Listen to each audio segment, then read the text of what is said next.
Hi everyone, lovely to see you today. I'm Victoria Rimell, I'm Professor of Latin at Warwick. I've been here since 2016. Before that I spent 10 years teaching Latin in the University of Rome. I was going to put my Colosseum backdrop, but it blurred out my face too much. But we're very much back in the city of Rome with Ovid Ars 3. I hope you all enjoyed the lecture. I feel I'm very much in this text at the moment because I'm actually teaching a second and third year undergraduate text class that's a sort of adjunct class to a big year-long module on the transformations of Augustus, it's called, which is a sort of cultural history module, but we've chosen Ars 3 as our Latin text for the first term. I've also, well, I've given you a ton of material, so I hope there's a sort of already a kind of three-dimensionality about the lecture, that lots of things for you to follow up, lots of what I think is really useful, helpful bibliography. I've even given you a bit out of my 2006 book on Ovid called Ovid's Lovers, Desire, Difference and the Poetic Imagination, which has a chapter on the Rs. Rs 1 to 2 versus Rs 3. And as we speak, I'm putting the finishing touches to a massive commentary on what in many ways is a sort of partner poem to Rs 3, the Remedia Amoris, and that's going to be coming out in the next couple of years, both with Oxford University Press and with Lorenzo Valla, which is an Italian publisher based in Rome. So yeah, I'm getting used to teaching this text and approaching this text with multiple audiences in mind. So it's actually very useful for me to think about what would be helpful for you to learn about the Rs. I'm going to open up to questions really, because I don't want to kind of leap in and sort of preempt too much what you might be interested in following up. Do you think that women could have got anything out of reading the Rs? Thank you, Alistair.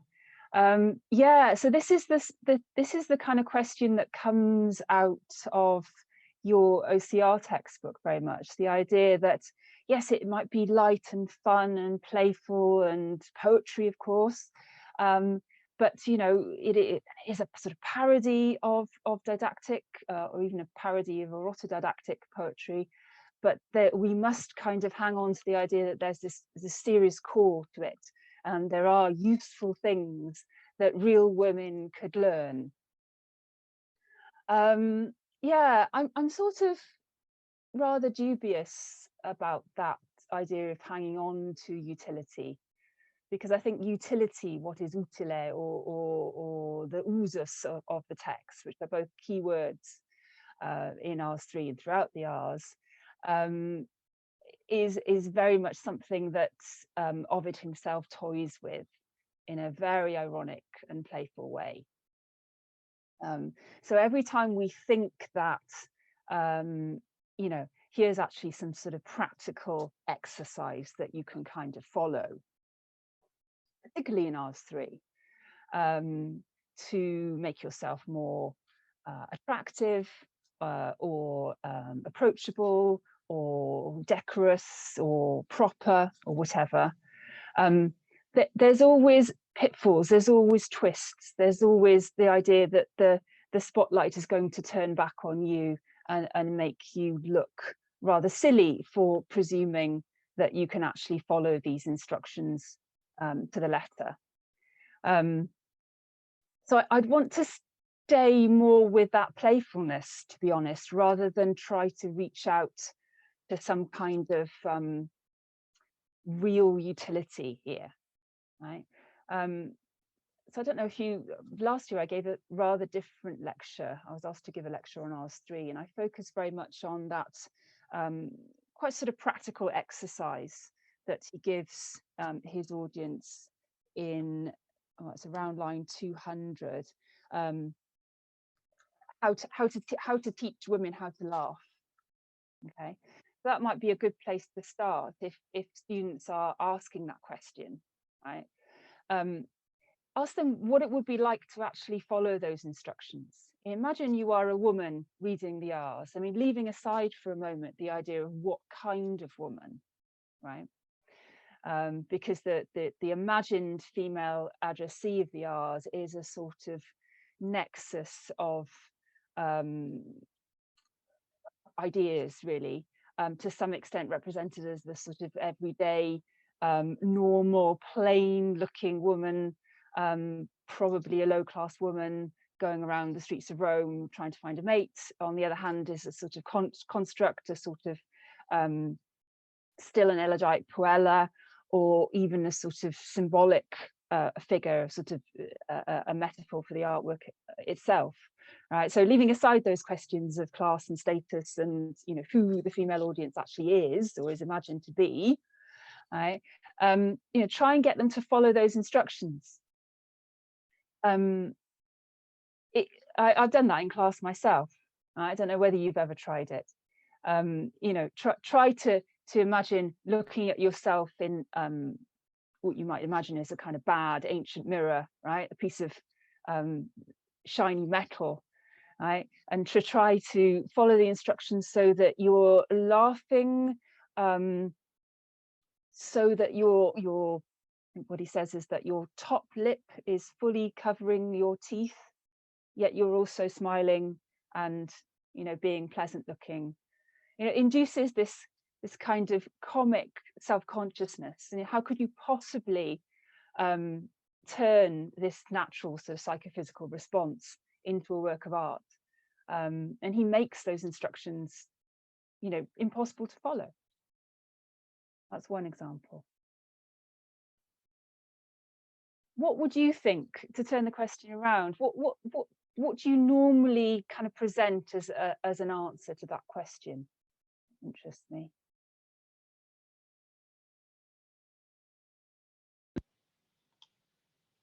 I normally tell them to look at it from two angles, I suppose, to try and give a balanced view that there's so much advice that he gives in there, and so much of it is specific that I wonder whether it will be possible to follow some of those points. I take the points about the smiling, but then whether there's anything with the the makeup tips and the beauty tips, whether there's anything there that actually, or can we just dismiss it all as Ovid mocking women or mocking men for thinking this way of women, whether there is any serious intention behind it at all. Yeah, I mean, it's not to say that those, I mean, one of the texts that's really interesting to read alongside Ars 3 is the Medicamina. I don't know if you ever read that. There's certain points of tension between the two texts, quite interesting to explore. And again, there, it's not that he's, we can't find out interesting things about, what Roman women of that class particularly would have used in terms of cosmetic preparations. There's a long section about hairstyles. There's not to say that those things aren't real or didn't exist or don't give us some kind of insight into a historical reality. But I would want to keep on pulling students back to the idea that this isn't a textbook, right? This isn't a sort of prose treatise. This is a sort of a culminating work in a long and very, very playful literary elegiac project, right? But it's a really good exercise because the idea of utility, right, is constantly being dealt with in the text itself. It's a good idea to pause on some of these precepts, right, and to look at them in a bit more detail, on a case-by-case basis, right? Because sort of, I dealt a lot in the lecture about this idea that women are simply being held up to mockery in Ars 3, and that this is a text that's replaying that new comic scenario of a young male lover or male audience eavesdropping on a young woman or young women, and snooping and being the peeping Tom, and finding her in a state of undress or looking ugly before she's put her makeup on, and so on, right? There is that element to it, absolutely, but what I was trying to emphasize in the lecture is that that comedy has a sort of instability to it, right? And very often the imagined male audience is brought into the sort of satiric spirit of the text and made to realize that in the world of desire, right, you are always vulnerable.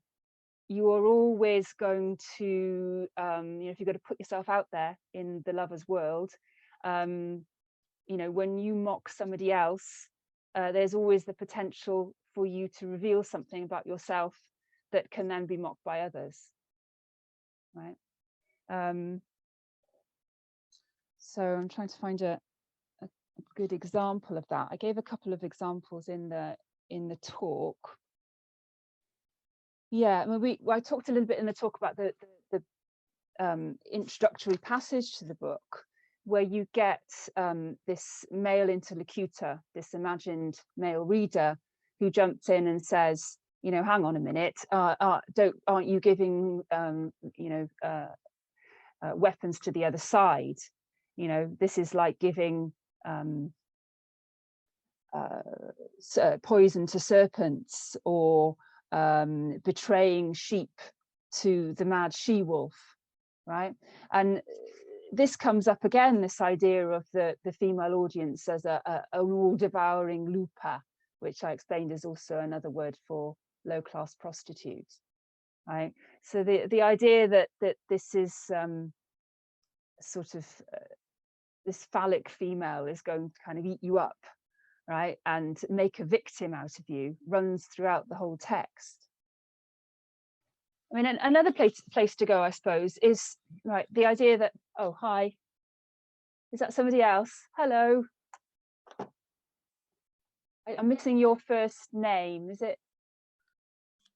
It's Jeanmichel, actually. Jeanmichel, hello. Yeah, hello. Sorry, I rather facetiously, as soon as I read Alistair's question, immediately wanted to type, do you think that men could have got anything out of the R's other than a you know, free trip to the Black Sea?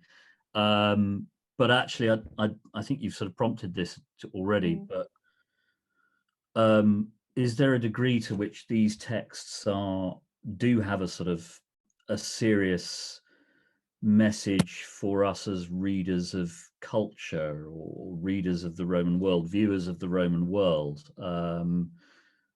And you know, I'm also sort of thinking of the Portico of Livia, or the days at the races, and those sorts of stories that he always tells. Well, yeah, and I suppose what you mean by serious message, it's you're not going to be able to, this is what I started off by saying in the lecture, you're not going to be able to extract some kind of reflected political dogma or cultural system out of this text, right? But the reason we study it as our first Latin text for a cultural history module on the Augustan period is because it's so overtly contemporary, right? It's about being in the now and what it is to be a modern subject in this particular urban environment, right? So it's very much situated in the city of Rome, and you'll have noticed that, you know, he takes us through one of the first precepts is telling women that they need to be not quite as free as men, so there's an interaction with R's 1 and 2 there, but they need to be free to wander through the public spaces of Rome and to find men, right? And that is in quite distinctive contrast to Ovid's elegiac predecessors. I mean, there's some bits, of course, of the city of Rome in authors like, well, the fourth book of Purchas's elegies, but mainly erotic elegy is being set either in a completely kind of interior domestic context, the house or the bedroom, or in a kind of very idealized pastoral setting, really. Okay, so this is something very, very distinctive about Ovid that comes to the fore, in particular in the R's, right? And he seems to be plugging into, again, in a very playful way, but I don't really see a contradiction between the serious and the playful, right? And that's an important point. He seems to be plugging into the idea of legal reforms, right? He seems to be plugging into this idea that one of the changes, one of the big characteristics of being in Augustan Rome, being somebody who's a young aristocratic man alive at this time, is that you get this new sort of politicization of private life, right? So one of the things that's really interesting about Rs 3 is you get that movement from the interior domestic spaces of the girl's boudoir, right, her bedroom, her dressing room, which kind of get cracked open by this sort of misogynistic eavesdropping male figure, and then she's immediately kind of brought into the city of Rome, right? And there's lots and lots going on in this text that we can approach as cultural political discourse that's particular to the Augustan period as it emerges for us in these texts. So yeah, things like, I mean, the very theme that runs throughout Rs 3, what can we do with nature? Right? How do we tame nature? How do we produce civilization? What is cultus, cultivated out of nature? The parallelism between the body of the Puella herself, right, and the urban fabric of the city of Rome that's been constantly kind of remade and jazzed up. We talk a lot in our classes on Rs 3 for this Augustan module about the Res Guest Eye. You know, Augustus famously says in the Res Guest Eye that I found Rome made of brick and left it made of marble. And so the body of the girl herself, who at several points is referred to explicitly as an opus, as a work of art, so both the poem or the text or the elegy itself, and opus as in kind of monumental work, right, becomes a kind of figure, an embodiment, a personification of what is happening in the urban landscape at large, right? So there's something very political about these topics, which to teenagers might sound like something from a women's magazine, right? And we're going to teach girls how to do their makeup and how to do their hair, and I imagine that perhaps boys in the class think, oh, well, there's nothing in it for them because it's all girly stuff, right? This is actually, you know, made to be deeply political. You know, what is it to imagine the marble, you know, highly kind of monumental city of Rome Augustus creates as this sort of putting on a facade, right? What are the kind of moralizing discourses that are being summoned there, that of course are not straightforwardly presented in this text, but are sort of provocatively hinted at?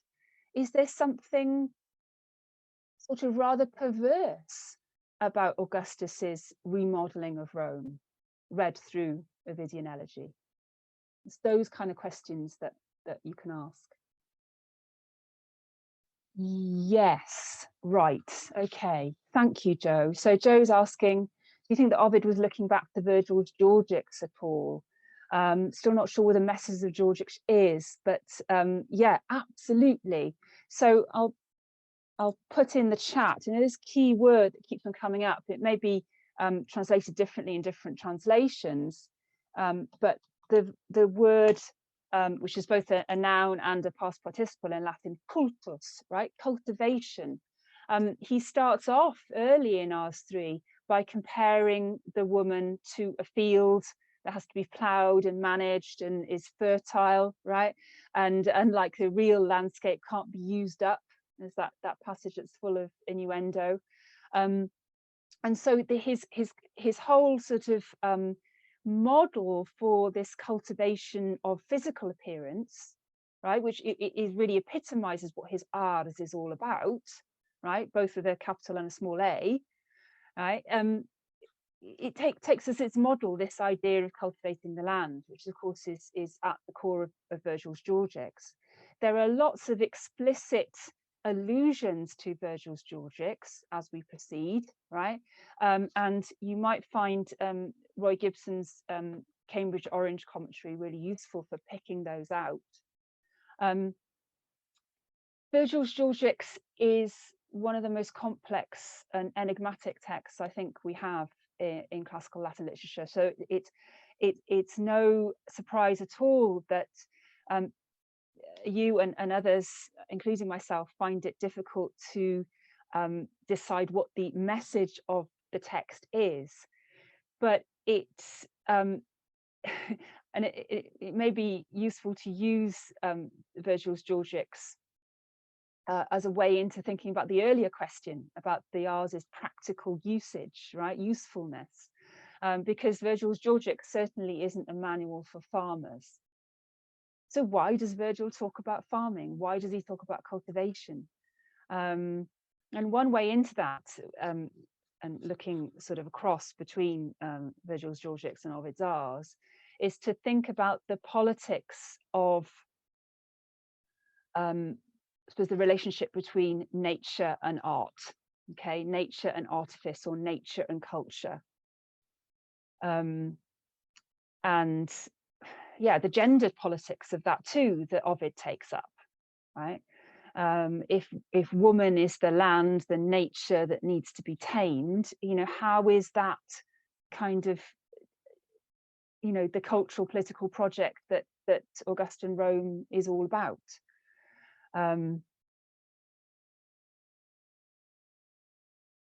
Yes, what did he mean by this further comment, Joe? Could you possibly clarify what a connection to culture? Yes, you mean the English word culture. Is that what you mean? Hi there. Yeah, I suppose just when you're talking about cultus and culture, and it's just a word that we use so often today, isn't it? And you know, when we're living in a multicultural world, you know, how it still seems so relevant. So when you just, you know, I'm not actually studying Ovid at the moment, but it's kind of so interconnected, and so yeah, it was kind of wow moment when you said that. So thank you, that was awesome. Yeah, I mean, obviously the ideal that, you know, you can, the idea, sorry, that you can start thinking about culture once you have this stable autocratic regime, right, that's created the advantage of peace. You can start thinking about what culture means, what it means to kind of advance culturally and build a civilization, literally build it in the city of Rome. And what's really important here in the Georgics, as in Ovid's Rs, is this sort of reflection on the Roman cultural story, really.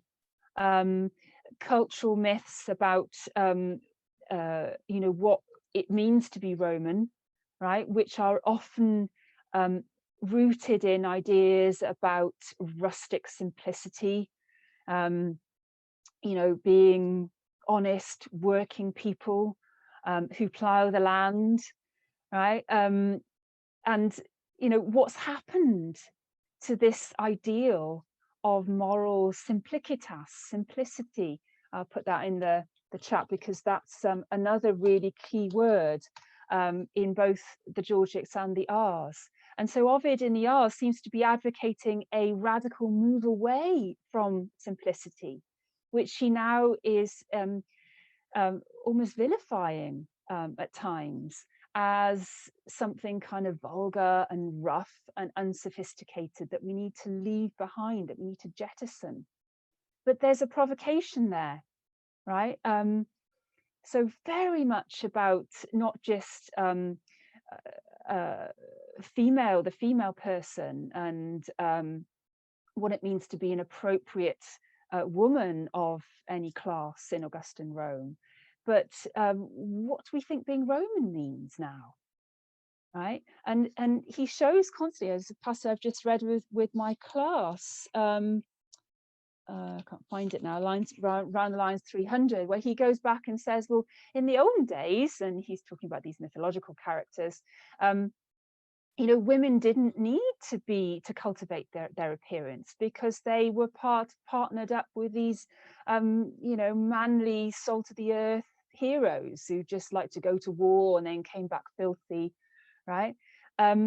So there's a constant, I mean, this is going back to another answer to the first question I had today, and the question about, you know, whether it's just about a mockery of women and how do men come into it.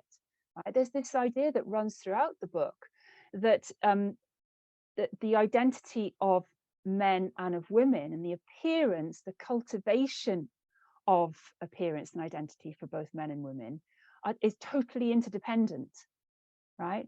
And as he also says at the beginning of the Medicamina, right? Women these days are all dressed up. They wear fine jewelry. They take care of their appearance. And even men have to, well, are joining in this cultural endeavor and having to mirror it. And it's unclear at times who is mirroring who.